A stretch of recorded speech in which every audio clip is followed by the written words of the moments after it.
Hello friends, welcome to our YouTube channel. आज के इस वीडियो में हम डीएलएड फर्स्ट ईयर के पेडागॉजी ऑफ मैथमेटिक्स यानी गणित शिक्षण के सिलेबस को देखने वाले हैं। इस वीडियो में हम देखेंगे कि कितनी यूनिट हैं, इसमें कौन सी यूनिट में क्या क्या टॉपिक्स हैं और क्या है इसका सिलेबस, वो सब जानेंगे। स्टार्ट करने से पहले अगर आपने अभी तक हमारे चैनल को सब्सक्राइब नहीं किया है तो सब्सक्राइब ज़रूर कर लें और वीडियो के एंड तक ज़रूर बने रहें। गणित शिक्षण pedagogy of mathematics DElEd first year में टोटल 6 यूनिट्स हैं। हम एक एक करके इन यूनिट्स में डिस्कस करेंगे कि किस यूनिट में कौन सा टॉपिक है। जैसे फर्स्ट यूनिट जो है गणित से परिचय, इसमें पूरा गणित का परिचय ही दिया गया है कि गणित का जीवन में क्या उपयोग है, गणित हम क्यों पढ़ाते हैं और गणित का क्या अर्थ है, परिभाषाएं क्या हैं और दैनिक जीवन में गणित की क्या आवश्यकता है, क्या इसका महत्व है, ये फर्स्ट यूनिट में है। और गणित के आयाम, गणित की अवधारणा, प्रक्रिया, प्रतीक और गणितीय भाषा क्या है, गणित की अवधारणा क्या है, प्रक्रिया क्या है, गणित के प्रतीक, चिन्ह, संकेत, गणित की भाषा, गणितीय संप्रेषण, ये क्या है, ये सब फर्स्ट यूनिट में है। और जैसा कि आप जानते हैं, पेपर जो आता है डीएलएड फर्स्ट ईयर का पेडागॉजी ऑफ मैथमेटिक्स का और सारे सब्जेक्ट्स का, वो इन्हीं बुक से आता है। कंप्लीट सिलेबस इन्हीं पॉइंट्स, जितने पॉइंट्स आपको यहाँ पर दिख रहे हैं यूनिट्स में, वो सब इन्हीं से क्वेश्चन बनते हैं। जैसे कि प्रीवियस में कई बार पूछा है, गणितीय संकेत क्या है, गणितीय प्रतीक क्या है, गणितीय भाषा से आप क्या समझते हैं, गणित का दैनिक जीवन में उपयोग क्या है, क्वेश्चन यहीं से आते हैं। अगर आपको इसका ब्लूप्रिंट चाहिए तो आप कमेंट में ज़रूर बताइएगा। और हम देखते हैं इसमें क्या टॉपिक्स हैं। गणित की भाषा या गणितीय संप्रेषण का शिक्षक द्वारा उपयोग, गणितीकरण क्या है, बालकों में गणितीकरण की क्षमता के विकास के संसाधन क्या हैं, ये इसमें पूछा है।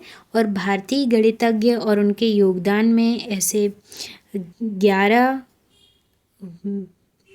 गणितज्ञों की यहाँ पर 11 गणितज्ञों के बारे में जानकारी दी हुई है।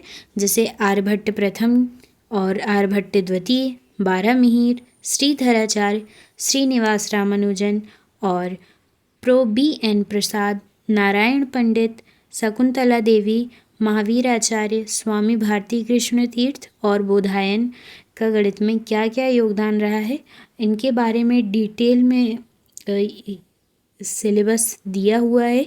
यानी 12 मिहिर हैं तो उनका गणित में क्या योगदान है, उनने कौन सी पुस्तक लिखी, किस अवधारणा को समझाया, उनके लिए गणित क्या है और उन्होंने गणित में क्या क्या योगदान दिया है, ये सारी चीज़ें इसमें कवर होती हैं। अब नेक्स्ट और देखते हैं इसमें क्या चीज़ें हैं। गणितीय संगणनाओं की वैकल्पिक विधियाँ क्या हैं, ये इसमें पूछा गया है। परम मित्र, बीजांक, एकाधी, केन पूर्वेण, एक्न्यूनेन पूर्वेण, ऊर्ध्व तिर्यक विधि और इस तरह के सारे टॉपिक्स इसमें डिटेल में कवर हैं। नेक्स्ट अब हम देखते हैं यूनिट 2। यूनिट 2 है गणित शिक्षण सिद्धांत और शिक्षण विधियाँ, यानी गणित के शिक्षण सिद्धांत कौन कौन से हैं और किस तरह से आपको पढ़ाना है, उन विधियों के बारे में सेकंड यूनिट में डिस्कस किया गया है।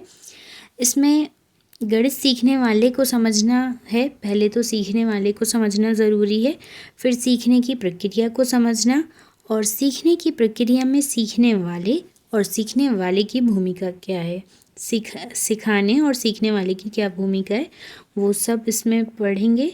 एंड गणित सीखने एवं शिक्षण की त्रुटियाँ और प्राथमिक स्तर पर गणित की त्रुटियाँ क्या क्या होती हैं, इन्हीं से क्वेश्चन बनता है, ये इम्पॉर्टेंट है।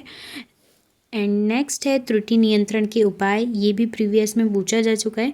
गणित सीखने एवं सिखाने की विधियाँ, गणित शिक्षण की विधियों में आगमन निगमनात्मक विधि और आगमन निगमन विधि में अंतर क्या है और विशिष्टीकरण, सामान्यीकरण की क्या विधियाँ होती हैं, इस तरह के टॉपिक इसमें कवर हैं और यही एग्ज़ाम में पूछे जाते हैं। अगर आपको प्रीवियस ईयर के क्वेश्चन पेपर चाहिए डीएलएड फर्स्ट ईयर के पेडागॉजी ऑफ मैथमेटिक्स के या अन्य सब्जेक्ट के, तो आप कमेंट में ज़रूर बताइएगा और इस वीडियो को लाइक करिएगा। नेक्स्ट है गणित शिक्षण के मनोवैज्ञानिक सिद्धांत, स्कैम्प का गणित अधिगम का सिद्धांत, पियाजे का गणित अधिगम का सिद्धांत और वाइगॉत्स्की का सीखने का सिद्धांत, ये सेकंड यूनिट में है और बिल्कुल डिटेल में है। अगर आप इसे डिटेल में पढ़ना चाहते हैं तो भी आप बताइएगा ज़रूर। नेक्स्ट अब हम देखते हैं यूनिट 3। यूनिट 3 में क्या चीज़ें हैं? तो यूनिट 3 में संख्या पूर्व अवधारणाएं हैं और संख्या की समझ और उसकी प्रस्तुति, संख्या रेखा क्या होती है, संख्याओं की तुलना करना, अंक और संख्या, गणना और स्थानीय मान। बेसिकली पेडागॉजी ऑफ मैथमेटिक्स में ज़्यादा ऐसे क्वेश्चंस मैथ्स के नहीं हैं, बेसिक कॉन्सेप्ट्स हैं और थ्योरी ज़्यादा है। शिक्षण में ज़्यादा विशेष बल दिया गया है। संख्याओं का स्थानीय मान, 3 अंकों की संख्या यानी गणितीय और उनकी सामान्य संक्रियाएं यूनिट 3 में है। घटाना, गुणा, साधारण भिन्न का शिक्षण, दशमलव भिन्न क्या होते हैं, भिन्नों में घटाना, भिन्नों में गुणा, इनमें क्वेश्चंस जो हैं वो उतने नहीं देखे जाते हैं जितने कि यहाँ से पूछे जाते हैं शिक्षण वाले एरिया से। तो आप देख सकते हैं यूनिट 3 में क्या है। नेक्स्ट अब हम देखते हैं यूनिट 4। यूनिट 4 में है ज्यामिति, आकार और पैटर्न। इसमें आकृतियों के प्रकार, द्विविमीय और त्रिविमीय आकृति क्या होती हैं, ये एग्ज़ाम में पूछा जाता है, इनका अंतर भी पूछा जाता है। और आकृतियों की समझ, इसकी परिभाषा, आवश्यकता, अंतर, सममिति और असममिति आकृतियाँ, सममिति अक्ष, सममिति रेखा, सर्वांग समता, त्रिभुजों की सर्वांग समता, समरूपता और समानता, स्पर्श रेखा में अंतर और पैटर्न क्या होते हैं, पैटर्न की परिभाषा, अर्थ और उसकी आवश्यकताओं को इसमें समझाया गया है। नेक्स्ट अब हम देखते हैं यूनिट 5 में है पाठ्य पुस्तकों और शिक्षण शास्त्र की समझ, यानी इसमें गणित की पाठ्यपुस्तक, गणित पाठ्यपुस्तक की आवश्यकता और उसका महत्व, गणित की पाठ्यपुस्तक का महत्व और गणित की पाठ्यपुस्तकों के विकास के लिए दार्शनिक और मार्गदर्शी सिद्धांत, और गणित की पाठ्यपुस्तकों के विकास के लिए दार्शनिक सिद्धांत और उनके लिए मार्गदर्शी सिद्धांत, इनको डिटेल में पॉइंट बाय पॉइंट बुक में समझाया गया है। अगर आप चाहते हैं ये सारी चीज़ों को डिटेल में पढ़ना तो आप कमेंट में ज़रूर बताइएगा। और हम इसमें देखते हैं सिलेबस। तो गणित शिक्षण के लिए विषय वस्तु, दृष्टिकोण और विधि क्या होनी चाहिए, गणित पाठ्यक्रम में विषय सामग्री क्या है, गणित की शिक्षा में छात्र, शिक्षक और अभिभावक का क्या दृष्टिकोण, दायित्व है, वो सब इसमें बताया गया है। संवाद मूलक और सहभागी तरीका क्या है गणित शिक्षण की, इसमें विधियाँ बताई गई हैं। गणित में अभ्यास कार्य किस तरह से छात्रों को दिया जाना चाहिए, विषय इकाई की संरचना, अभ्यास और प्रकृति इसमें दी हुई हैं। इसमें जो कुछ इम्पॉर्टेंट पॉइंट्स हैं जो पेपर में बिल्कुल पूछे जाते हैं, उन पर भी हम डिस्कस करेंगे। और अभी तक आपने सब्सक्राइब नहीं किया है हमारे चैनल को तो सब्सक्राइब ज़रूर कर लें, ताकि जब भी कोई ऐसे अपडेट वीडियोस डलें तो आप तक पहुंच सकें।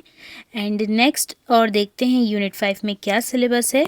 तो इसमें अकादमिक मानक और सीखने के संकेतक को समझाया गया है। गणित की पाठ्यचर्या निर्माण के सिद्धांत जो कि एग्ज़ाम में पूछे जा चुके हैं वो भी इसमें समझाया गया है। एंड नेक्स्ट अब हम देखते हैं यूनिट 6। यूनिट 6 है कक्षा योजना एवं आकलन। इसमें गणित शिक्षण के लिए क्या क्या, किस तरह से योजना बनानी है, वार्षिक योजना कैसे बनानी है और वार्षिक योजना का प्रारूप, इकाई योजना का प्रारूप इसमें बहुत ही समझाया गया है।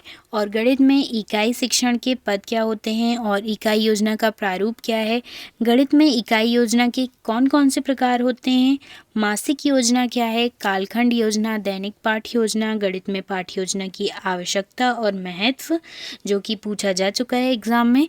एंड गणित पाठ्य योजना नियोजन में ध्यान देने योग्य बातें, ये भी एग्ज़ाम के लिए इम्पॉर्टेंट है। एंड गणित में पाठ्य योजना की पूर्वापेक्षाएं क्या हैं, पाठ्य योजना की विशेषताएं क्या है, गणित में पाठ्य योजना की आवश्यकता क्या होती है, गणित अध्यापक हेतु पाठ्य योजना की क्या उपयोगिता है। एंड गणित में पाठ्य योजना का निर्माण, दैनिक पाठ्य योजना, दैनिक यानी डेली लेसन प्लान के इसमें उदाहरण प्रारूप दिए गए हैं। फर्स्ट, सेकंड, थर्ड, फोर्थ 4 उदाहरणों में इसे समझाया गया है। और आकलन एवं मूल्यांकन की परिभाषा, आवश्यकता, महत्व, तरीका और इसकी अवधारणा, अर्थ, उद्देश्य को समझाया गया है। मूल्यांकन की अवधारणा, अर्थ, परिभाषाएं, उद्देश्य और आवश्यकता को समझाया गया है। गणित में मूल्यांकन का क्या महत्व है और मूल्यांकन की विधियाँ क्या हैं, मूल्यांकन के साधन क्या हैं, सतत एवं व्यापक मूल्यांकन मूल्यांकन और ये जो कि इम्पॉर्टेंट है, एग्ज़ाम में पूछा जा चुका है। एंड ये सारी चीज़ें इसमें दी हैं। सतत व्यापक मूल्यांकन से रिलेटेड सारे टॉपिक आपको इसमें मिलेंगे।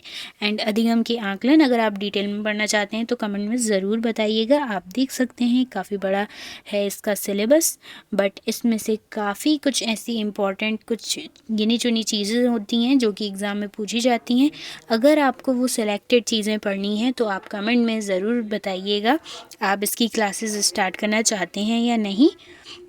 अब हम देखते हैं इसमें पृष्ठ पोषण भी है। आकलन में पृष्ठ पोषण, अधिगम में पृष्ठ पोषण का क्या महत्व है, पृष्ठ पोषण के क्या प्रकार हैं, ये भी एग्ज़ाम में पूछा जाता है। और यूनिट 6 में विभिन्न अभिलेखों के बारे में भी दिया हुआ है। अगर आप चाहते हैं ये सारी चीज़ों को डिटेल में पढ़ना और सिलेक्टेड चीज़ों को पढ़ना जो कि एग्ज़ाम के लिए इम्पॉर्टेंट है एंड जो टीईटी एग्ज़ाम होते हैं उनके लिए इम्पॉर्टेंट है, वो चीज़ों को हम पढ़ेंगे सिर्फ। तो आप कमेंट में ज़रूर बताइएगा। और अभी तक हमारे चैनल को सब्सक्राइब नहीं किया है तो सब्सक्राइब ज़रूर कर दें ताकि इस तरह की वीडियोज़ आपको मिलते रहें, अपडेट्स आपको मिलते रहें। सो इस वीडियो को लाइक करें, शेयर करें एंड सब्सक्राइब करें। Thanks for watching.